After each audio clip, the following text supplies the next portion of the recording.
As a busy real estate broker, I often get telephone calls with general inquiries, but over the course of this past weekend, I did get pulled aside by a very good friend of mine who told me that a family member has since passed away and they need help processing the sale of the home. So the question is, what is an estate sale? An estate sale in Canada occurs when a property is sold after the owner has passed away. The sale is typically handled by the executor of the deceased person's estate following their instructions in the will or as directed by the court if no will exists. Key aspects of an estate sale here in Canada are the executor's role. The person appointed in the will or by the court to manage the estate handles the sale.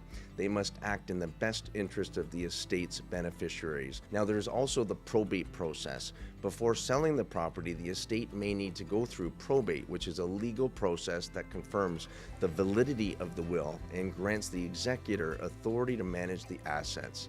This can take weeks or alternatively months depending on the process and how backed up the courts are. Now, the property sale or process, there's an appraisal that is required and valuation. The executor may get a market valuation or appraisal clearing the debts and the taxes, any outstanding mortgages, property taxes, and capital gain taxes that may need to be settled before or after the sale. Now, listing the property, the home is typically sold through a realtor or a broker such as myself, and it's often sold in an as-is condition, meaning no major renovations are required. And there are, of course, then the tax implications. If the property has increased in value since the deceased purchased it, there may be capital gains tax on the appreciated amount, unless, of course, it was the deceased principal residence, which may be exempt. So there are those things that need to be addressed. So why do estate sales happen? Well, the children or the heirs may not want to live in the property there anymore, or they may not have any emotional attachment.